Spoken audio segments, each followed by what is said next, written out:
दिल्ली के मुख्यमंत्री Arvind Kejriwal supreme court के एक फैसले से सदमे में हैं। सुप्रीम कोर्ट ने एक मामले की सुनवाई करते हुए कहा कि प्रवर्तन निदेशालय किसी को भी बुला सकती है और बुलाए तो हाजिर होना पड़ेगा।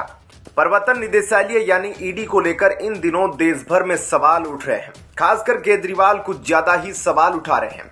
केजरीवाल खासतौर से ईडी की कार्रवाई पर सरकार को निशाना बनाते रहे हैं, लेकिन पिछले 2 दिनों में आए 2 अदालती फैसलों ने केजरीवाल की नींद उड़ा दी है। जो ईडी की गिरफ्तारी के बाद या तो जेल में बंद है या फिर ईडी उनके खिलाफ कार्रवाई की तैयारी में है। देश की सबसे बड़ी अदालत यानी सुप्रीम कोर्ट और मद्रास हाई कोर्ट के ये 2 फैसले यूं तो तमिलनाडु से जुड़े हैं, लेकिन इनका अक्सर ईडी से जुड़े देश भर के मामलों पर असर पड़ेगा। दरअसल 2 दिन पहले सुप्रीम कोर्ट का एक फैसला सामने आया, जिसमें सुप्रीम कोर्ट ने तमिलनाडु सरकार की उस याचिका को खारिज कर दिया जिसमें उन्होंने अपने 4 डिस्ट्रिक्ट कलेक्टरों को ईडी के समन को चुनौती दी थी। अपने आदेश में सुप्रीम कोर्ट ने साफ कहा कि ईडी किसी भी व्यक्ति को अपनी जांच के संबंध में समन कर सकती है और वो व्यक्ति उस समन की तामील के लिए बाध्य है। कोर्ट ने 4 वरिष्ठ अधिकारियों को समन की तामील करने और जांच में सहयोग करने का भी निर्देश दिया। कोर्ट ने कहा कि ईडी पीएमएलए कानून के तहत जांच कर रही है और इस कानून के सेक्शन 50 के तहत वो जिसे भी समन करे वो उसका सम्मान करने और पालन करने के लिए बाध्यकारी है। दूसरा महत्वपूर्ण फैसला बुधवार को मद्रास हाईकोर्ट का सामने आया, जिसमें कोर्ट ने तमिलनाडु के पूर्व मंत्री सेंथिल बालाजी की जमानत अर्जी खारिज करते हुए एक कड़ी और बड़ी टिप्पणी की। कोर्ट ने कहा, आमतौर पर बेल को नियम और जेल को अपवाद कहा जाता है, लेकिन पीएमएलए में यह उल्टा हो जाता है। यहां बेल अपवाद और जेल नियम बन जाता है। पीएमएलए का सेक्शन 45(1) कहता है कि जमानत देने से पहले 2 शर्तों का पालन होना जरूरी है। कोर्ट पूरी तरह से संतुष्ट होनी चाहिए कि आरोपी निर्दोष है और दूसरा, वो जमानत पर रहते हुए दोबारा अपराध नहीं करेगा। हाई कोर्ट और सुप्रीम कोर्ट के इन फैसलों में पीएमएलए कानून के तहत गिरफ्तार और जेलों में बंद नेताओं की नींद उड़ी हुई है। जमानत के स्तर पर आरोपी का यह साबित करना कि वो पूरी तरह से निर्दोष है बेहद मुश्किल है। यह काम ट्रायल में तो हो सकता है, लेकिन जमानत के स्तर पर लगभग नहीं। इस तरह उन नेताओं और अन्य लोगों की भी परेशानी बढ़ा दी है जो ईडी के समन को लगातार ठुकरा रहे हैं या उनका पालन नहीं कर रहे।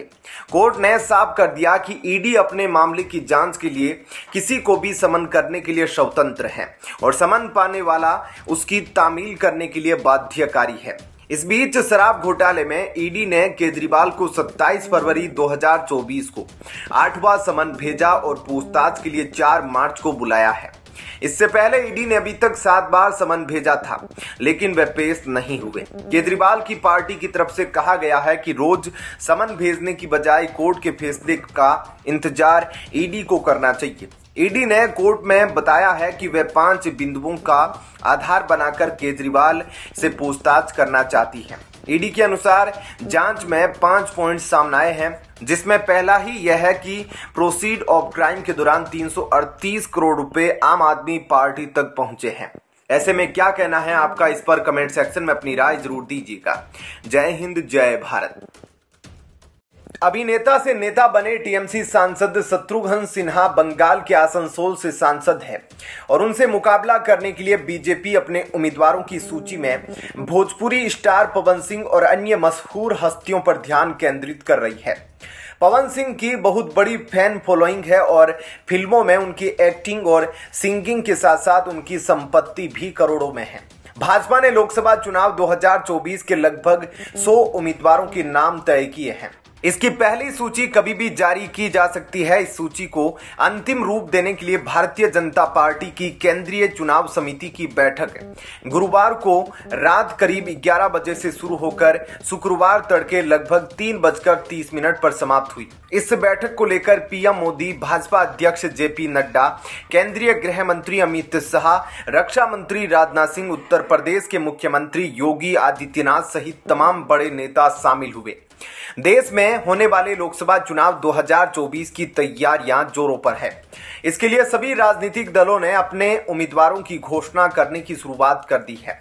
सत्तारूढ़ बीजेपी ने अपनी पहली सूची लगभग तैयार कर ली है। सूत्रों की माने तो 1-2 दिन में यह सूची सार्वजनिक हो सकती है। बताया जा रहा है कि गुरुवार को बीजेपी केंद्रीय समिति की बैठक में 100 उम्मीदवारों के नामों पर मुहर लगाई गई। इस बीच एक दिलचस्प नाम सामने आया है।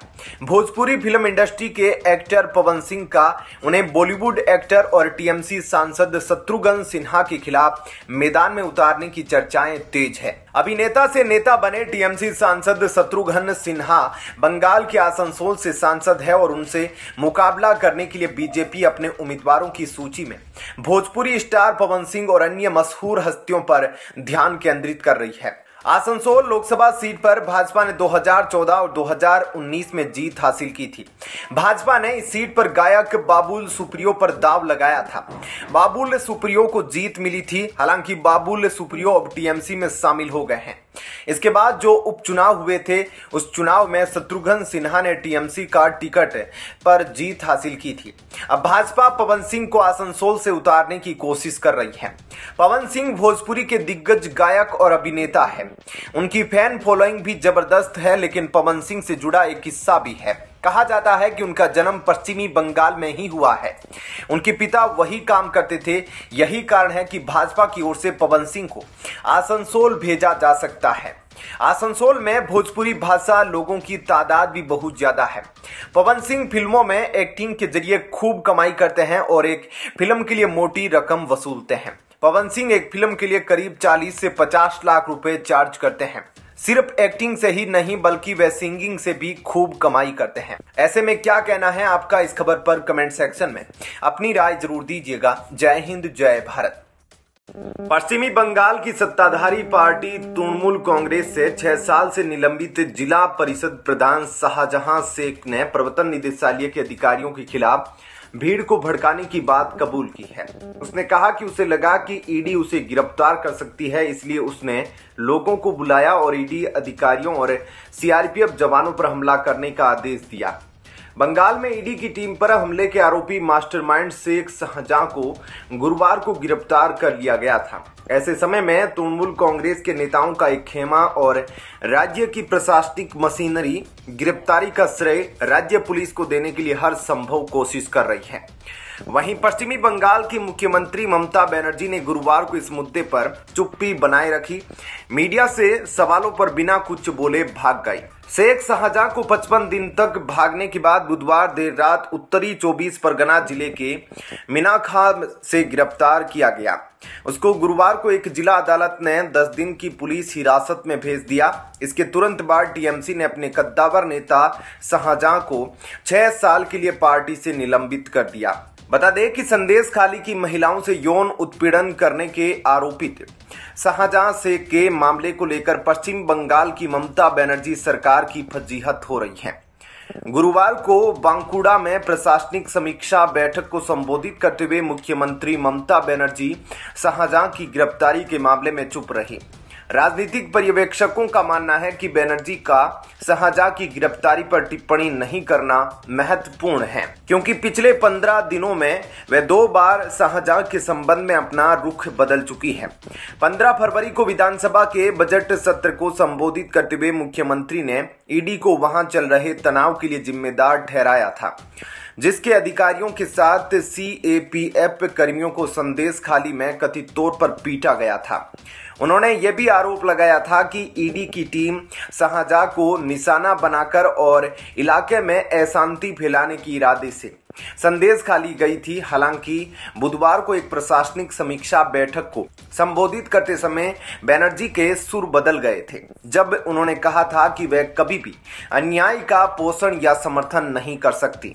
मुख्यमंत्री ने कहा था कि मैं कहीं भी उत्पीड़न या खून खराबा नहीं चाहती, मैं अन्याय में शामिल नहीं होती। अगर मेरी जानकारी से परे कुछ होता है तो मैं उनका समर्थन नहीं करती। राजनीतिक पर्यवेक्षकों का मानना है कि बुधवार को उनकी टिप्पणियां शायद पहला संकेत थी कि तृणमूल शाहजहां से दूरी बनाना शुरू कर चुकी है। यह सिद्धांत शाहजहां की गिरफ्तारी और उसके बाद पार्टी से निलंबन के बाद और मजबूत हो गया। सामने आए रिमांड कॉपी के पहले पन्ने में कहा गया कि शाहजहां ने 5 अधिकारियों के सामने अपना अपराध कबूल कर लिया है। उसने माना है कि ईडी अधिकारियों पर हमले में उसकी संलिप्तता थी। इसमें यह भी लिखा गया कि शाहजहां एफआईआर में नामित आरोपित है। वह अपने क्षेत्र में प्रभावशाली है और जमानत पर रिहा होने के बाद उसके फरार होने और मामले के गवाहों को धमकी देने की पूरी आशंका है। इसमें आगे कहा गया कि इस हमले में बड़ी संख्या में उपद्रवी शामिल हैं, जिनकी सही ढंग से पहचान करना जरूरी है। शेख ही एकमात्र व्यक्ति है जो फरार आरोपियों की जानकारी दे सकता है। इस मामले में अब तक लूटे गए सामानों की बरामदगी नहीं हो सकी है। आरोपित ने अपने गुर्गों द्वारा लूटे गए सामान को गुप्त स्थानों से बरामद करने में पुलिस की मदद करने का आश्वासन दिया है। ऐसे में क्या कहना है आपका, इस पर कमेंट सेक्शन में अपनी राय जरूर दीजिएगा। जय हिंद, जय भारत। उत्तर प्रदेश की राजनीति में मंगलवार को हुए पाला बदल के घटनाक्रम की असरकारी गूंज आगामी लोकसभा चुनाव में सुनाई दे सकती है। दरअसल यह मामला सिर्फ मनोज पांडे सहित अन्य कुछ सपा विधायकों की पार्टी बदलने भर का नहीं, बल्कि इससे जातीय समीकरणों ने कुछ इस तरह करवट ली है, जिससे अमेठी की राह पर भी अब रायबरेली चलती दिखाई दे रही है। इंडिया टीवी CNX के ओपिनियन पोल के अनुसार आगामी चुनाव में कांग्रेस को रायबरेली में भी हार का सामना करना पड़ सकता है। रायबरेली सीट से सोनिया गांधी चुनाव लड़ती थी और वे लगातार जीत हासिल करती आ रही थी। इस बार उन्होंने राज्यसभा जाने का फैसला किया और अब यह सीट भी बीजेपी के खाते में जा सकती है। यूपी में राज्यसभा चुनाव ने बीजेपी के लिए लोकसभा की जमीन भी तैयार कर दी है। सपा के 7 विधायकों ने क्रॉस वोटिंग करते हुए भाजपा प्रत्याशियों को वोट दिया है। यह टूट भले ही सपा के विधायकों की दिख रही हो, लेकिन इससे असल खतरे में कांग्रेस का गढ़ अमेठी और रायबरेली आ गया है।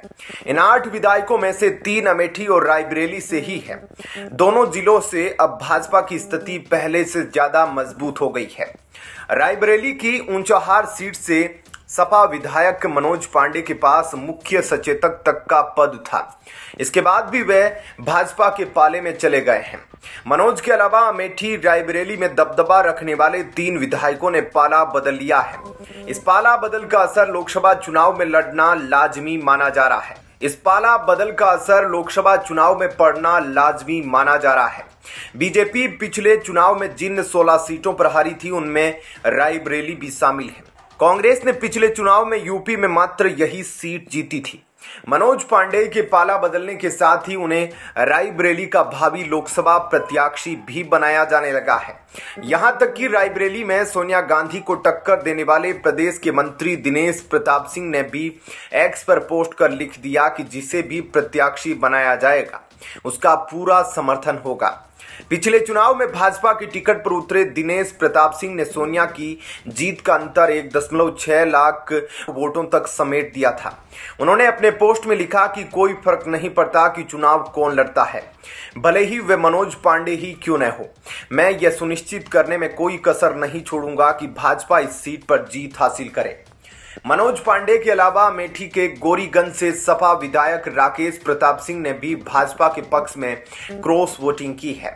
उन्होंने कहा कि अपनी अंतरात्मा की आवाज सुनी और भगवान राम के नाम पर वोट दिया है। अमेठी में अमेठी विधानसभा क्षेत्र से एक अन्य सपा विधायक महराजी प्रजापति ने मतदान में हिस्सा ही नहीं लिया। गैरहाजिर रहने से सपा को नुकसान हुआ है।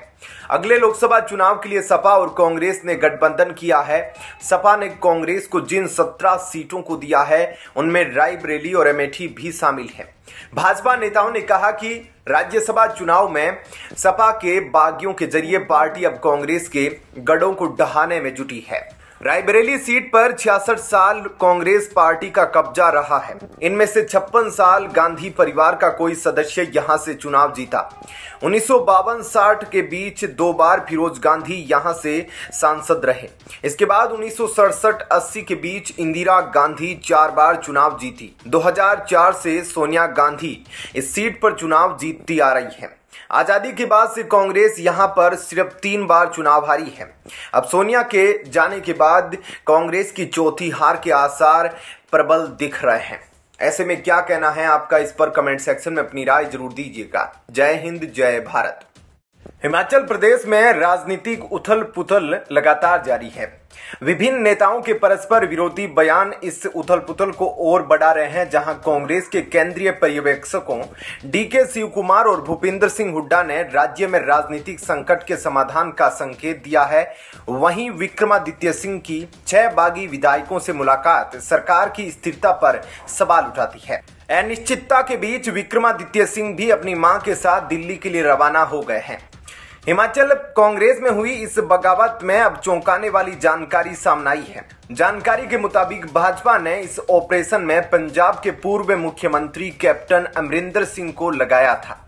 कैप्टन अमरिंदर सिंह का हिमाचल प्रदेश के पूर्व मुख्यमंत्री वीरभद्र सिंह के परिवार के साथ करीबी रिश्ता है और इस कारण कैप्टन अमरिंदर सिंह हिमाचल प्रदेश कांग्रेस में बड़ा खेला करने में कामयाब रहे। भाजपा ने इस खेल की बिसात तो काफी पहले बिछा रखी थी, जिसके कारण उत्तर भारत में कांग्रेस की एकमात्र सरकार संकट में फंसी हुई दिख रही है। हिमाचल प्रदेश के पूर्व मुख्यमंत्री वीरभद्र सिंह की 5 बेटियों में से एक बेटी का विवाह कैप्टन अमरिंदर सिंह के नाती से हुआ है। वीरभद्र सिंह की बेटी अपराजिता की शादी कैप्टन की बेटी जय इंदर कौर के बेटे अंगद सिंह के साथ हुई है। दोनों राजघरानों के बीच रिश्तों की इस मजबूत डोर के कारण ही कैप्टन अमरिंदर सिंह को हिमाचल प्रदेश में ऑपरेशन की बड़ी जिम्मेदारी सौंपी गई है। जानकार सूत्रों का कहना है कि कैप्टन अमरिंदर सिंह ने ही वीरभद्र सिंह के परिवार के जरिए कांग्रेस में सेंध लगाने में कामयाबी हासिल की। मजे की बात यह है कि राज्यसभा चुनाव के दौरान बागी तेवर दिखाने वाले 6 कांग्रेस विधायक वीरभद्र कैंप से ही जुड़े माने जा रहे हैं। इन कांग्रेस विधायकों ने कैप्टन अमरिंदर सिंह से संपर्क साधा था। बाद में इन विधायकों ने राज्यसभा चुनाव के दौरान क्रॉस वोटिंग की, जिसकी वजह से भाजपा प्रत्याशी हर्ष महाजन कांग्रेस प्रत्याशी अभिषेक मनु सिंघवी को हराने में कामयाब रहे।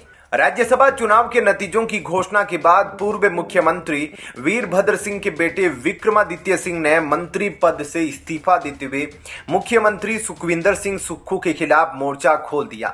हालांकि इसके बाद कांग्रेस हाईकमान भी संकट सुलझाने की कोशिश में जुट गया। शिमला पहुंचे कांग्रेस के पर्यवेक्षकों डीके शिव कुमार और भूपेंद्र सिंह हुड्डा ने विक्रमादित्य सिंह के साथ ही कांग्रेस के अन्य सभी विधायकों से चर्चा की है। इस चर्चा के बाद कांग्रेस की ओर से संकट टलने की बात की जा रही है। हालांकि अभी भी कई कांग्रेस विधायकों की भीतर ही भीतर नाराजगी बनी हुई है। कैप्टन अपने इस ऑपरेशन को बखूबी अंजाम देने में कामयाब रहे हैं। जानकारों का मानना है कि कांग्रेस की ओर से भले ही संकट टलने का दावा किया जा रहा हो, मगर अभी भी सुक्खू सरकार पर संकट टला नहीं है। आने वाले दिनों में भी हिमाचल प्रदेश कांग्रेस में सियासी उठापटक जारी रहेगी और भाजपा इस मौके को भुना सकती है। क्या कहना है ऐसे में आपका? इस पर कमेंट सेक्शन में अपनी राय जरूर दीजिएगा। जय हिंद, जय भारत।